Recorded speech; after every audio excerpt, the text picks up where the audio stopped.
Declassified. I'm Nathaniel Shepard, your host on behalf of author Daniel P. Douglas. In this series, we reveal real Cold War secrets and excavate the classified details your government hoped you'd never discover. And here we go.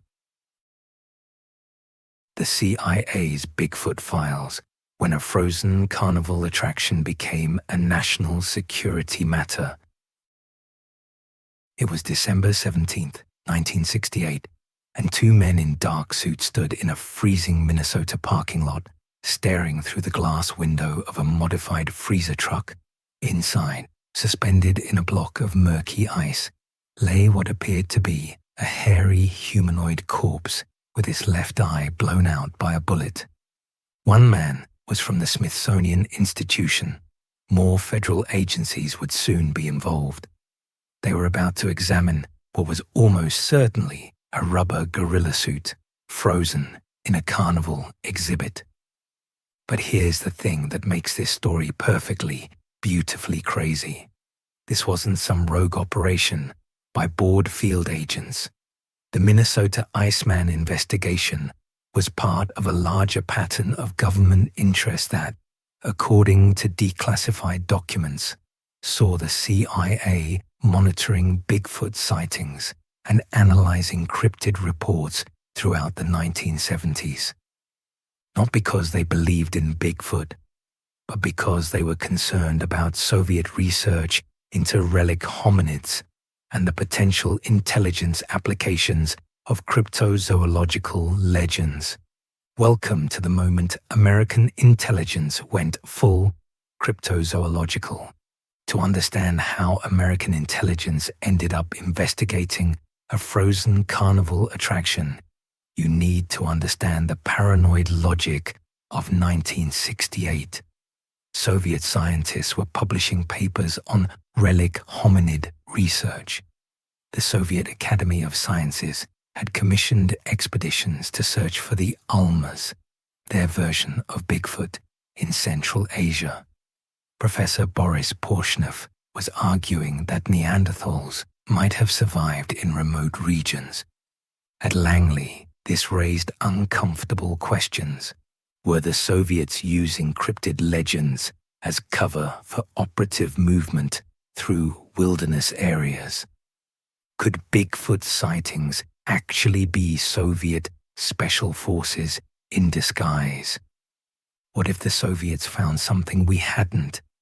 And what if they were using cryptozoology for psychological operations? Declassified CIA documents from 1974 to 1977 confirm the agency was actively monitoring international cryptozoological research with particular attention to Soviet activities. A partially declassified 1976 assessment discusses the operational potential of cryptozoological legends and notes that such legends could provide excellent cover for special operations. The documents show analysts tracking Bigfoot sightings near sensitive installations and investigating whether foreign intelligence services might exploit cryptid mythology. Enter Frank Hansen and his frozen miracle. Frank Hansen was a carnival showman with a backstory that changed every time he told it. Sometimes he found the creature in a block of ice floating off Siberia. Sometimes hunters shot it in Minnesota. Sometimes it was discovered in a Hong Kong deep freeze. The only consistent element, for 35 cents, you could view this medieval man, frozen in his refrigerated trailer. The creature was compelling enough to fool people who should have known better. It had realistic hair patterns, convincing facial features, what appeared to be decomposition and blood pooling. It looked exactly like what a frozen prehistoric human might look like if prehistoric humans were made of latex and yak hair. In December 1968, Ivan Sanderson, a zoologist and former British intelligence officer turned cryptozoologist, examined Hansen's Iceman with Bernard Heuvelmans, who was often called the father of cryptozoology. Sanderson was convinced enough to contact John Napier at the Smithsonian Institution. According to Sanderson's own published account and correspondence now in the Smithsonian archives, this triggered a remarkable chain of events. What happened next is documented in various archives and contemporary accounts. The Smithsonian Institution, according to their own archived correspondence, took the matter seriously enough to consider formal investigation. John Napier, their primate biology expert, exchanged letters with Sanderson about the specimen. The FBI became involved when questions arose about the potential interstate transportation of human remains if the creature was real, and whether any laws had been broken if someone had indeed shot an unknown hominid, as the damaged eye suggested. According to multiple researchers who have studied declassified documents, the CIA showed interest because of the potential intelligence implications, particularly given Soviet research into similar phenomena. Hansen himself later claimed in various interviews documented by researchers like Loren Coleman that he was visited by federal agents who examined his exhibit and asked detailed questions about its origins. The situation became even more complex when word spread that Soviet scientists had expressed interest in the Minnesota Iceman. While we don't have the exact CIA memos, the pattern fits with documented CIA concerns from this period about Soviet cryptozoological research, the paper trail of institutional interest. While specific document numbers and forms should be verified through FOIA requests, what we do know from declassified materials and researcher investigations, the FBI maintains files on Bigfoot and cryptid-related matters, available through the FBI Vault online reading room. These include investigations into various cryptid cases, though many details remain redacted. CIA documents released through FOIA confirmed the agency monitored cryptozoological research from 1974 to 1977, with particular attention to foreign, especially Soviet, investigations into anomalous biological phenomena. The Smithsonian Institution archives contain correspondence about the Minnesota Iceman, including letters between their scientists and the investigators who first examined it. The level of bureaucratic attention given to what was almost certainly a carnival hoax reveals the Cold War mindset. Even obviously fake things needed investigation if the Soviets showed interest. The Soviet paranoia factor. Here's what made everything worse. While American agencies circled Hansen's frozen whatever, Soviet scientists were indeed expressing interest in the discovery. Soviet researcher Boris Porshnev, who had been studying relic hominids, reportedly sought information about the Minnesota specimen.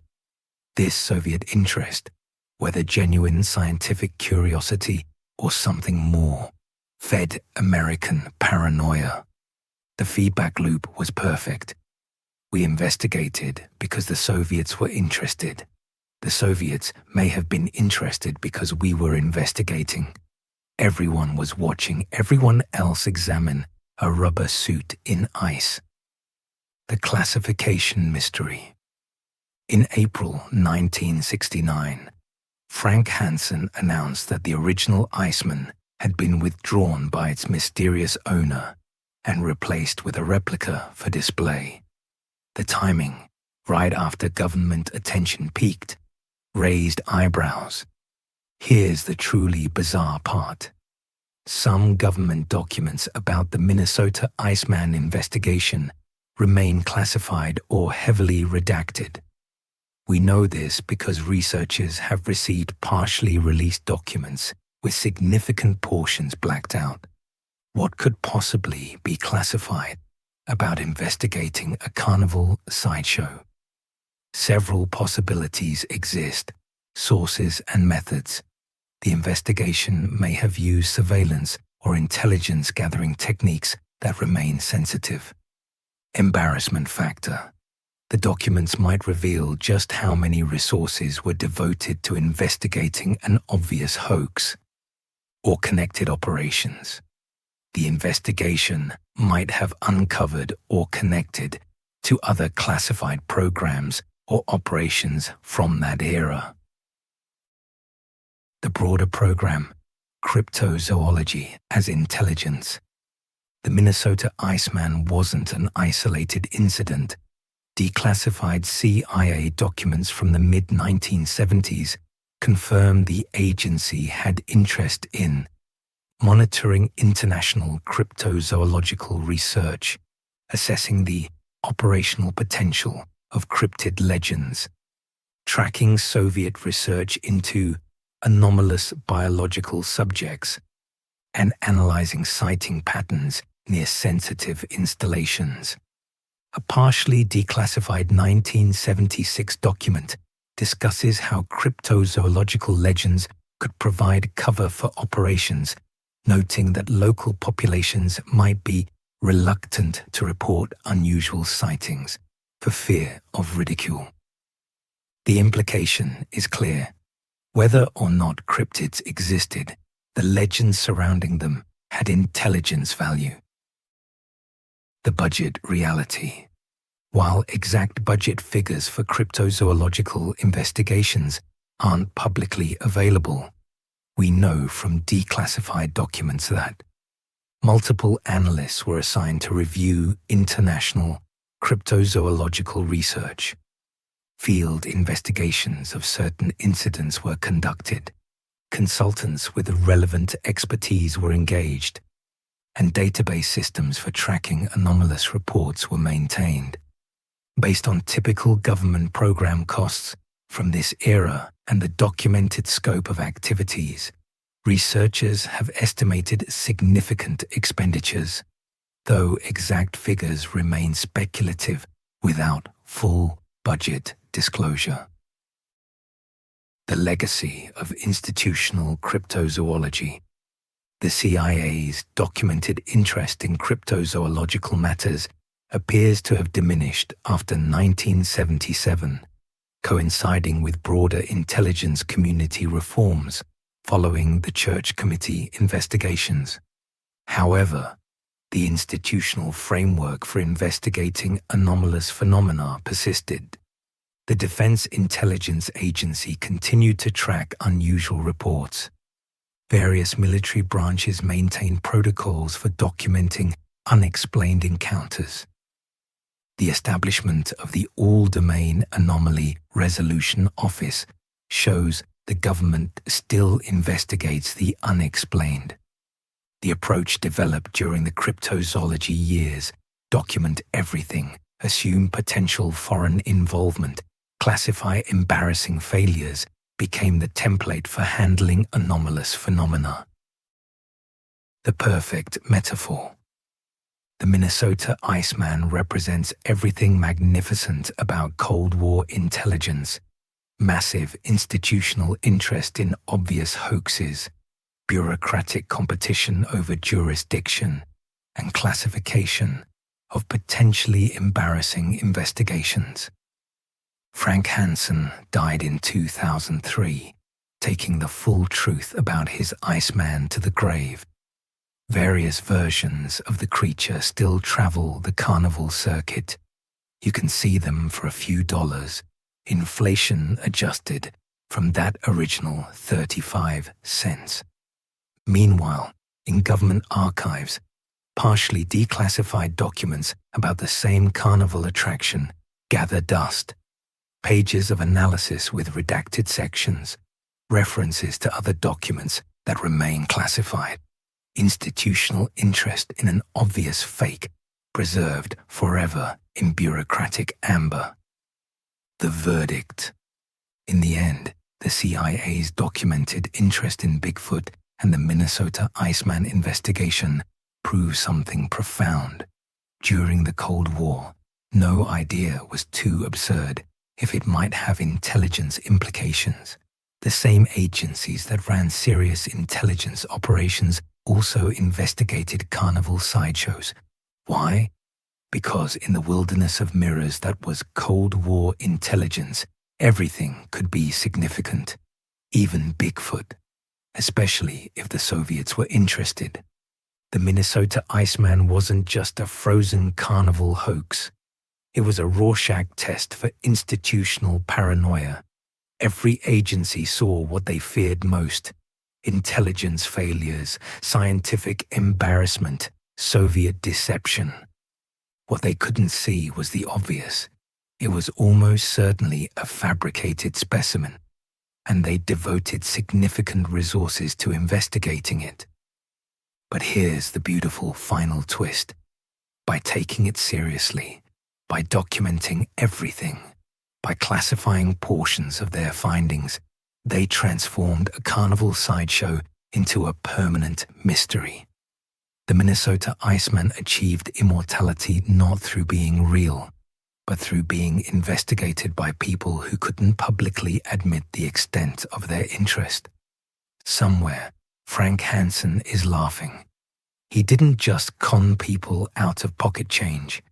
He got the United States government to take his frozen creature seriously enough to investigate it and classify their findings, and decades later, we still can't read all the documents about their investigation of his rubber suit in ice. And there it is, another documented descent into the declassified, filed properly, stamped accordingly, and revealed at last. I'm Nathaniel Shepard, your host on behalf of author Daniel P. Douglas. Be sure to check out Daniel's Substack, The Intelligence Bulletin from author Daniel P. Douglas, for other podcast series, written articles, and links to all of his books. Thank you for listening.